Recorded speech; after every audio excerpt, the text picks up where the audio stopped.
Hello Ria Vespertero ကနေကြိုဆိုလိုက်ပါတယ်ဆိုတော့ဒီနေ့မှာApril လအတွက်ပေါ့နော်ဒီအခြေရေးနဲ့ပတ်သက်ပြီးတော့ short message လေးတွေနည်းနည်းပြင်ဆင်ထားတာရှိရပေါ့နော်ဆိုတော့ဒီမှာ file လေး3ခုရွေးဖို့အတွက်ပေးထားတာရှိမယ်ဆိုတော့ကိုဆက်ဆောင်နေတဲ့ file ကိုရွေးလို့ရတယ်ပေါ့နော်ဒီမှာတစ်ခုထပ်ပို့ပြီးတော့ကိုကရွေးချင်နေတယ်ဆိုလို့ရှင်လေပို့ပြီးတော့ရွေးလို့ရတယ်ပေါ့နော်ကိုစိတ်ထဲမှာကိုရွေးချင်နေတဲ့ file ကိုခေါ်နေတယ်လို့ခံစားရတဲ့ file ကိုတွားပြီးတော့ဖတ်နိုင်ပါတယ်ပေါ့နော်ဆိုတော့ဒီဘက်ကစပြီးတော့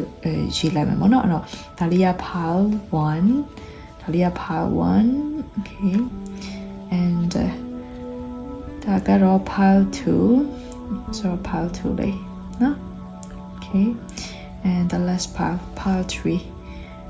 ရတယ်မှာပန်းရဟွာလေးပန်းပွင့်လေးနဲ့ပေါ့နော် strawberry လေးနဲ့ okay ဆိုတော့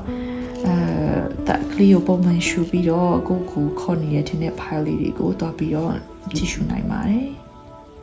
ဆိုတော့ file လေးမှာပြည့်တွေးကြမယ်နော်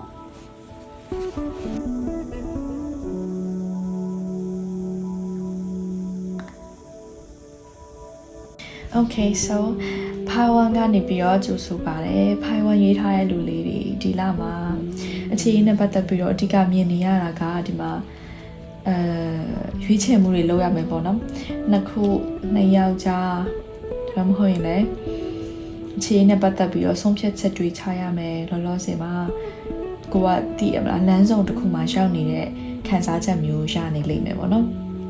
အဲ့တော့ဒီလက April တစ်လလုံးကတော့ file 1လေးတွေအတွက်ရွေးချယ်မှုတွေလုပ်ရမယ်လာပေါ့နော်အဲ့လာလို့ပြောလို့ရတယ်ဒီမှာတွေ့ရတာ single လေးတွေဆိုလို့ရှိရင် single လေးတွေလူသစ်တွေတွေ့လာမယ်ချစ်ရေးမှာ new connection new people အဲ့လိုတွေတွေ့ဖို့ရှိတယ်ပြီးတော့တွေ့လာမဲ့လူကလည်းတော်တော်လေးကောင်းတယ်လို့တော့ပြောလို့ရတယ်အဆင်ပြေတယ်အများစုကပေါ့နော်အဲ့လိုမျိုးအဲ့လို emotional ဖြစ်တတ်တဲ့လူမျိုးအဲ့လိုတခုခုဆိုနည်းနည်းလေးတော့ safety guide လွယ်တတ်တဲ့လူမျိုးဖြစ်မယ်ဒါပေမဲ့အရင်ကြီး over sensitive ဖြစ်နေရတော့မဟုတ်ဘူးပေါ့နော်အဲ့တော့အဆင်ပြေရဲ့နည်းနည်းနူးညံ့သိမ်မွေးတဲ့လူမျိုးလူတွေနဲ့တွေ့လာနိုင်တယ်ဒီမှာပေါ့နော်ဆိုင်းရဆိုလို့ရှိရင် Cancer Pisces Scorpio ပေါ့နော်အဲ့ထက်မှာ Pisces နဲ့ Cancer energy တော့ပို့ပြီးတော့ဒီမှာရနေရပေါ့နော်ရနေရဒါပေမဲ့file 1လေးတွေအရင်ကြီးတော့ဒီလူသစ်တွေ့လာမယ်ပေါ့နော်ကိုနဲ့လည်းအဆင်ပြေမဲ့လူဖြစ်လိမ့်မယ်ဒါပေမဲ့အရင်မပျော်နဲ့ဘူးပေါ့နော်ဘာဖြစ်လို့ဆိုတော့ဒီမှာလာချမ်းတွေတွေ့နေရတယ်ဆိုတော့အဲ့ဒီလူကဖြစ်ဖြစ်ကိုယ့်ဘက်ကဖြစ်ဖြစ်ပေါ့နော်မဖော်ပြထားတဲ့ဒီ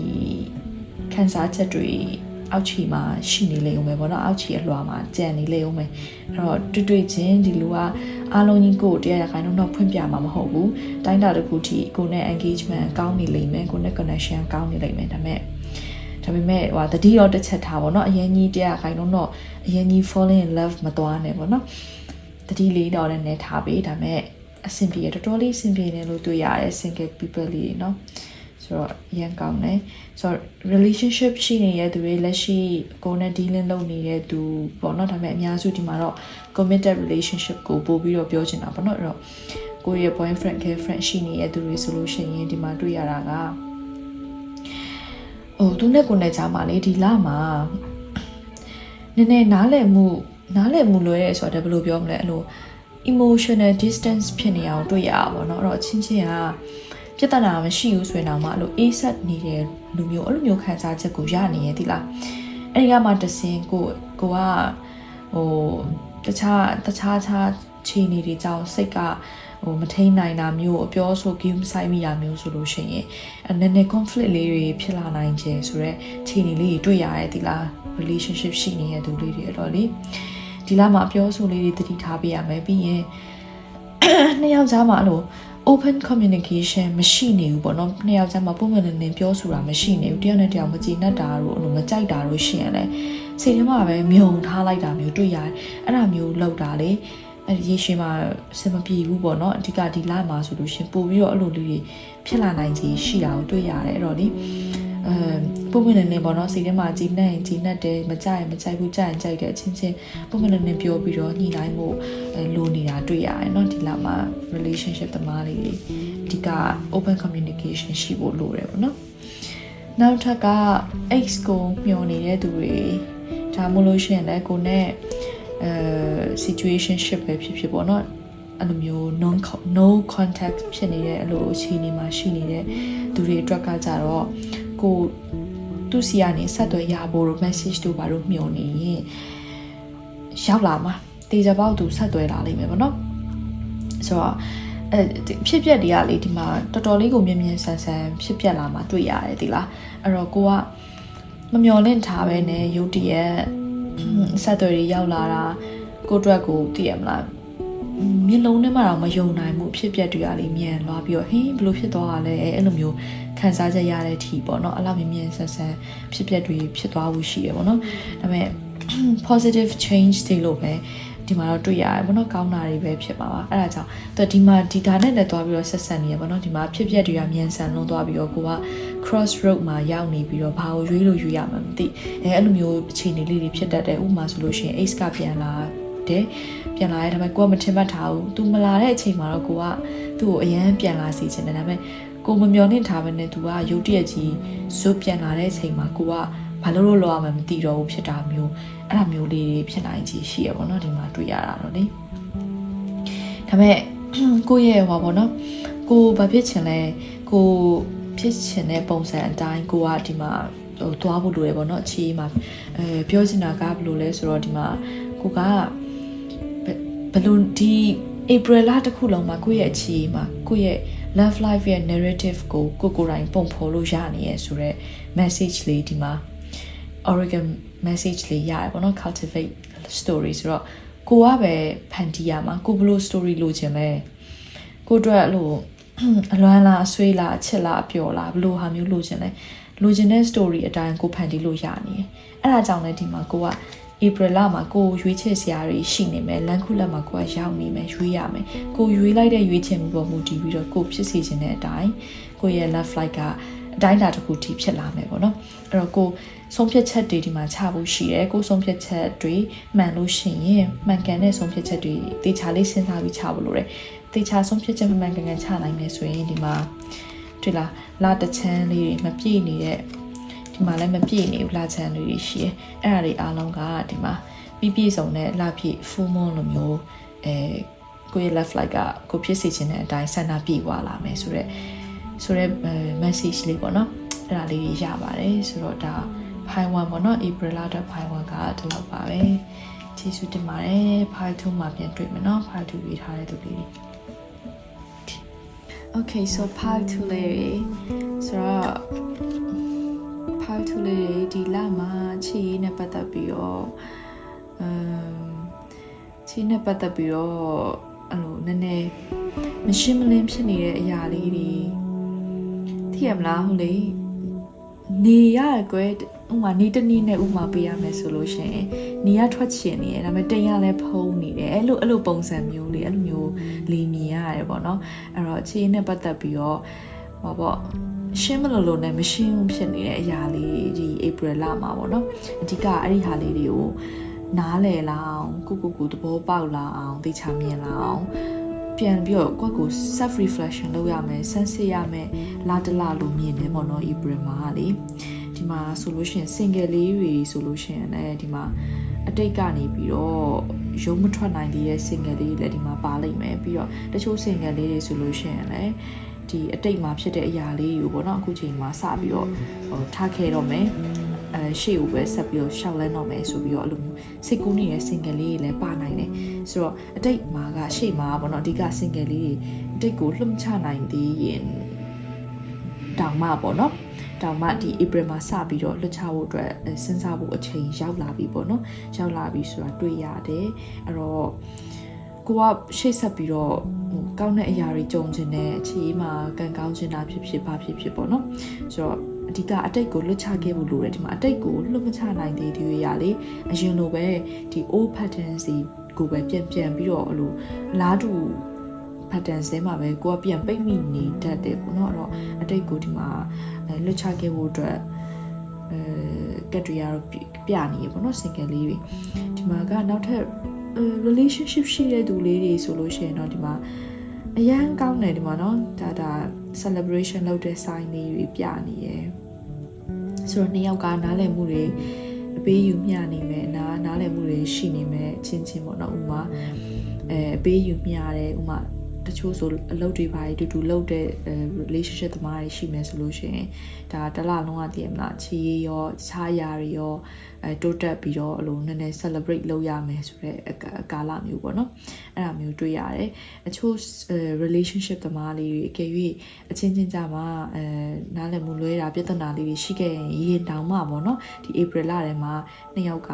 ဖြည်းဖြည်းနဲ့နားလည်မှုပိုရလာပြီးတော့ဒီပူကောင်းတဲ့အနာဂတ်တွေစီကိုရှေ့ဆက်သွားဖို့အတွက်ပြင်ဆင်နေတာမျိုးတွေတွေ့ရတယ်ပေါ့နော်အဲ့တော့ single လေးတွေအတွက်တော့ဒါပျော်စရာလာပေါ့နော်ဒီ April လမှာ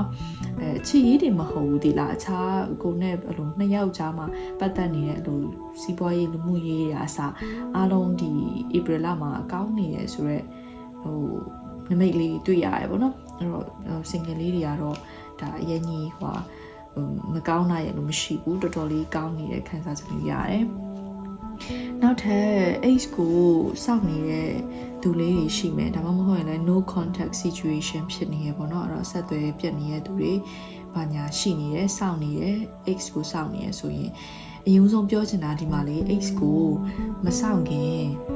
စောင့်တာတော့စောင့်ပေါ့နော်ဒါပေမဲ့ X စီကနေဆက်သွယ်မရသေးခင်မှာကိုအရင်စမ်းစစ်ပြီးတော့မေးကြည့်ဖို့လိုတယ်တကယ်ကိုဖြစ်ချင်တာပါလဲကိုက X ကိုဆွဲလန်းနေတာလားတကယ်ချစ်တာလားဒီမှာလေ pie 2ရွေးတဲ့သူတွေဒီမှာအရင်ဒီမှာတွေ့ရတာဟို illusion တွေအများကြီးစိတ်ထဲမှာဖြစ်နေရလို့ခံစားရတယ်ဒီလားဒီထင်ရောင်ထင်မှားဖြစ်နေတာဥမာဆွဲလန်းစိတ်တွေဆွဲလန်းစိတ်ပေါ့နော်ဆွဲလန်းစိတ်ကိုဒီအချစ်စိတ်နဲ့မှားနေတာမျိုးထင်အောင်ထင်မှားဖြစ်နေတာမျိုးအဲ့ဒါမျိုးလေးပို့ပြီးတော့တွေ့ရတယ်ဒီလားအဲ့တော့လေဒီလမှာ H ကိုစောင့်နေသူတွေအဓိကဒီမှာ X ကလည်းပြန်လာမဲ့ပုံတော့ဒီမှာအရင်ကြီးမတွေ့ရဘူးဒီလားမတွေ့ရတော့ဒီကြားထဲမှာအဓိက self healing လုပ်ဖို့လိုနေတယ်လို့တော့ဒီမှာပြနေရပါတော့အဲ့တော့ကဲအဲ့ဒီဟာကိုမလုပ်ဘူးဒီတိုင်းပဲဆက်သွားမယ်ဆိုလို့ရှိရင် single လေးတွေဒီမှာX ကိုစောင့်နေတဲ့သူတွေပေါ့နော်အဓိကno contact situation ဖြစ်နေတဲ့သူလေးတွေဆက်ပြီးတော့ဒီတိုင်းသွားမယ်ဆိုလို့ရှိရင်ကိုယ့်ရဲ့ဆုံးဖြတ်ချက်ကလေးနည်းနည်းမှားနိုင်တယ်ပေါ့နော်အခြေမှာမှားနိုင်တယ်မှားနိုင်တယ်ဆိုတဲ့ဟာမျိုးတွေ့ရတယ်အဲ့တော့တိချာလေးစဉ်းစားပြီးတော့ဆုံးဖြတ်ဖို့လိုတယ်ဒီ pi 2မှာဒီကတ်ရလေး pi 1ကိုလည်းတော့ကြည့်ရင်ကြည့်လို့ရတယ်ဒီလားနည်းနည်းလေးတူတဲ့ခံစားချက်ရတယ်ဘာလို့ဆိုဆုံးဖြတ်ချက်တွေဒီမှာလောက်ရမယ်ပေါ့နော်ရွေးချယ်မှုမှန်မှုလိုတယ်ဆုံးဖြတ်ချက်ချဖို့လိုတယ်ဒီမှာမှဆုံးဖြတ်ချက်မချနိုင်နေတဲ့အနေအထားမျိုးလေးတွေလည်းတွေ့နေရတယ်အဲ့တော့ကိုကလမ်းခုလာမှာပေါ့နော်ရွေးချယ်မှုမှားရင်ကိုက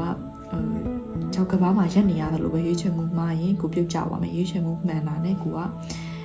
ကောင်းတဲ့အရာတွေရလာမယ်ပေါ့နော်အဲ့ဒါမျိုးလေးတွေ့ရတယ်အဲ့တော့ဘယ်သူပဲဖြစ်ဖြစ်ပေါ့နော် single လေးပဲဖြစ်ဖြစ် relationship ရှိရပဲဖြစ်ဖြစ် H ကိုစောင့်နေတဲ့သူပဲဖြစ်ဖြစ်ပေါ့နော်ဒီ April လမှာအခြေအနေမှာအဓိကဘာလို့လဲဆိုတော့ဒီမှာ Oracle Card ကလည်းပြောထားတယ် unconditional self acceptance ဆိုတော့လေအရင်ဆုံးကိုစမ်းစစ်ရမယ်ဆွလည်းပြောသလိုဒီမှာထိတ်မှာရှေ့ဆုံးကပြောခဲ့တဲ့ self reflection လုပ်ဖို့လိုနေတယ်မိမိကိုယ်တေချာစမ်းစစ်ကြည့်ဖို့လိုနေတယ်ကိုပါဖြစ်ချင်တာလဲတကယ်ရလေ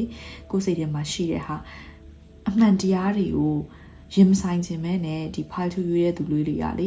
ထွက်ပြေးနေတယ်အတူရောင်နေနဲ့ကိုအဲ့လိုလှည့်စားထားတယ်ကိုစိတ်ကိုလှည့်စားထားတယ်ဆိုတော့ခံစားချက်တွေရတယ်အဓိက single လေးတွေ X ကိုစောင့်နေတဲ့သူတွေပေါ့နော်အဲ့တော့အရင်ဆုံးကိုစိတ်ကိုရှင်းလင်းအောင်အရင်လုပ်ပြီးတာနဲ့ self acceptance ပေါ့နော်ရအောင်လက်ခံနိုင်အောင်ကိုအမှန်တရားလက်ခံနိုင်အောင်စူးစမ်းပြီးတော့လက်ခံရမယ်ပေါ့နော်ပြီးရင် self healing လုပ်ရမယ်အဓိကသူများနဲ့ဒီ April လမှာအခြေအနေမှာ relationship ဖြစ်ဘာဖြစ် connection တခုမတည်ဆောက်ခင်ပေါ့နော် pi 2လေးကိုနဲ့အရင်ဆုံး healthy ဖြစ်တဲ့ connection အရင်တည်ဆောက်ဖို့လိုတယ်အဲ့ဒါမှဒီကနေတစ်ဆင့်နောက်လာတွေမှာဖြစ်လာမဲ့ဒီအခြေအနေမှာကြုံလာမဲ့ connection တွေကလည်း healthy connection တွေဖြစ်မှာမဟုတ်လို့ရှိရင်ကိုက foundation မကောင်းရင်နောက်ပိုင်းမှာလည်းပြိုကျပျက်စီးနိုင်တယ်ဆိုတော့အဲ့လိုမျိုး sense ပေါ့နော်အဲ့လိုမျိုး sense ရနေတော့အရင်ဆုံးကိုနဲ့ကိုကrelationship အရင်ဆုံးခိုင်မာအောင်အရင်တည်ဆောက်ဖို့လိုတယ်ပေါ့နော်ဒါကတော့ဖိုက်ထူပေးထားတဲ့လူတွေအတွက်overall message လေးပေါ့နော်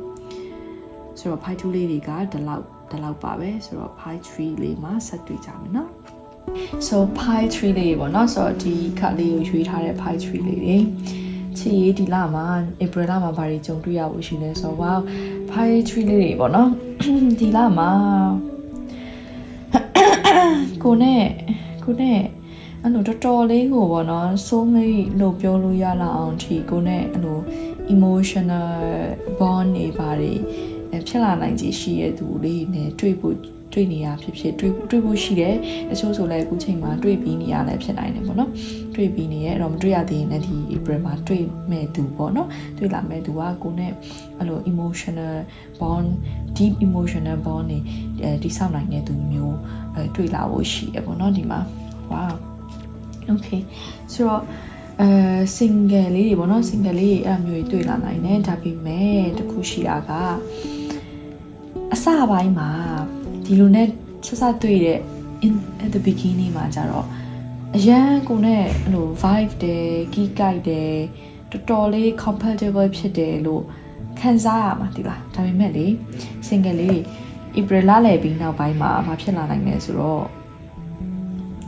သူ့ဘက်ကိုယ့်ဘက်အဲ့လိုမျိုး third party situation တွေရှိနိုင်တယ်ဒီလား third party ဆိုတာခြားအဲ့လိုကောင်မလေးယောက်ျားလေးအဲ့လိုမျိုးရှိတာထက်လေတခြားအဲ့လိုမိသားစုရှိတို့ပြီးလို့ရှင်တခြားအဲ့လိုစီးပွားရေးလူမျိုးရေးသူ့ဘက်ကိုယ်ဘက်မှာအဲ့လိုမျိုးကိစ္စလေးတွေလည်းဖြစ်နိုင်တယ်ဒီလားအဲ့တော့အဲ့လိုကိစ္စတွေကြောင့်ကိုနဲ့သူနဲ့အဲ့မှာဒီမှာ emotional distance တွေပြန်ပြီးတော့ဖြစ်လာတာတွေ့ရမယ်ပြီးရင်နောက်ထပ်သတိထားမှာက April လမှာ single လေးတွေလူသစ်တွေတော့တွေ့လာဖို့ရှိတယ်ဒီမှာနောက်ထပ်ကတွေ့လာတဲ့လူသစ်တွေကဥမာကိုနဲ့အဲ့လိုတငယ်ချင်းတွေနဲ့ social gathering သွားရင်းနဲ့တွေ့တဲ့လူမျိုးတို့သူတို့အဲ့လိုမျိုးတွေ့တဲ့လူတွေဆိုလို့ရှိရင်တော့လေအရင်ကြီး long term သွားနိုင်မယ့်အလားအလာမျိုးမတွေ့ရဘူးဒီလားခဏတာပျော်တယ်ခဏတာ date တယ်ပြီးရင်နောက်ဆိုလို့ရှိရင်တက်သူပြီးသွားမယ်အဲ့လိုမျိုး connection လေး short term connection လေးတွေပဲပုံများနေတာဒီမှာတွေ့ရတယ်ပေါ့နော်ဆိုတော့ pie 3ရွေးထားတဲ့သူလေးတွေပြောရမယ် single လေးဒါမဲ့ long term သွားခြင်းနဲ့ရည်ရွယ်ထားတယ်เนาะ April လမှာအရင်ကြီးမဖြစ်နိုင်ဘူးပေါ့เนาะ short term address ဆိုရင်တော့တော်တော်လေးအဆင်ပြေတယ်ကိုနဲ့ vibe တဲ့လူမျိုးတွေနဲ့တွေ့လာနိုင်မယ်လို့ဒီမှာတွေ့ရတယ်ပေါ့เนาะ okay so relationship ထဲမှာရှိနေတဲ့သူလေးတွေကရောဒီမှာဘာတွေဖြစ်နိုင်လဲဆိုတော့ကိုရဲ့ partner ရေပေါ့เนาะနှစ်ယောက်မှာဆိုလို့ရှိရင်နှစ်ယောက်ထက်တစ်ယောက်ကတော့အမြဲတမ်းပေါ့နော်လူကိစ္စတစ်ခုခုလုပ်မယ် activity stage တူလုပ်ကြမယ်ဆိုလို့ရှိရင်အမြဲတမ်းလူ passionate ဖြစ်နေဥဆောင်တဲ့တစ်ယောက်တော့အမြဲတမ်းရှိလိမ့်မယ်ပေါ့နော်ရှေ့ကနေဥဆောင်ပြီးတော့အရာလုပ်တယ်ပေါ့နော်ဒါပေမဲ့တစ်ခုသတိထားစရာရှိတာကကိုကဥဆောင်တဲ့လူဖြစ်တယ်ဆိုလို့ရှိရင်အဲ့လိုတခြားသူတယောက်ကအဲ့လိုကိုကပဲအရင် influence ကြီးနေတော့တခြားလူတယောက်ကိုယ့်ရဲ့ partner ပေါ့နော်သူ့ရဲ့အဲ့လိုသူဖြစ်ချင်တဲ့ဆန္ဒတွေသူ့ရဲ့ voice ကဒီမှာပြောင်းနေရဲဆိုတာမျိုးတော့နည်းခံစားရတယ်အဲ့တော့ကိုကမှန်တယ်ဥဆောင်ပြီးတဲ့ interact အားနဲ့လောက်တာမှန်တယ်ဆိုပေမဲ့သူ့အတွက်လည်းနည်းနည်း room လေးခြံထားပြီးပေါ့နော်သူ့အတွက်လည်းနေရာလေးဖွင့်ထားပြီးပေါ့သူ့ဘက်ကလည်းအဲ့လိုပြောချင်ရှိရတယ်သူလည်းဖြစ်ချင်တာတွေအဲ့ဒါမျိုးတွေလောက်လာလို့ရအောင်ဖွင့်ထားပြီးပေါ့အကယ်၍ကိုကအဲ့လိုမျိုးလောက်တဲ့လူမဟုတ်ဘူးကိုယ့်ရဲ့ partner ကကြီးပဲ influence များနေတဲ့လူမျိုးဆိုလို့ရှိရင်လည်းကိုကနည်းနည်း speak out လုပ်ပြီးပေါ့နော်ကိုဖြစ်နေတဲ့ဆန္ဒတွေကိုယ့်ရဲ့ voice ကိုအဲ့လိုအပြောင်းမခံနဲ့ပေါ့နော် relationship ရှိရတဲ့သူတွေအတွက်ဒီလာမှာကျန်တာတွေကတော့အားလုံးကောင်းတယ်ပေါ့နော်အဆင်ပြေတယ်နှစ်ယောက်ကကျန်တဲ့ကိစ္စတွေမှာတော့စိတ်တူကိုယ်တူနဲ့တောက်လျှောက်သွားဖြစ်နေမယ်လို့တော့ဒီမှာတွေ့ရတယ်ပေါ့နော်နောက်ကဒီမှာ X ကိုစောင့်နေတဲ့သူလေးတွေဒါမှမဟုတ်ရှင်အဆက်အသွယ်ပြတ်နေတဲ့သူမျိုးတွေအဲ့လိုလူတွေအတွက်ဆိုလို့ရှိရင်ဒီမှာဝမ်းသာစရာတွေ့ဒီမှာတွေ့ရတယ်ဒီလား the sun card ရတယ်ဆိုတော့လေအရင် powerful ဖြစ်တယ်ဆိုတော့ happiness တွေ့လွှမ်းခြုံနေတဲ့ clarity ရလာမယ်ပေါ့နော်ဒီမှာတခုရှိတာလေပျော်ရမယ်ဒီလား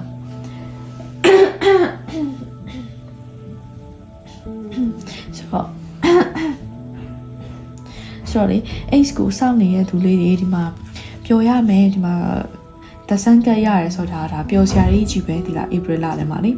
ဖြစ်နိုင်ချေရှိတာက X ကပြန်လာဆက်သွယ်တာမျိုးဖြစ်နိုင်တဲ့ X စီကနေပြီးတော့အဓိကပြန်လာဆက်သွယ်ရဲဆိုတာသူစီကနေ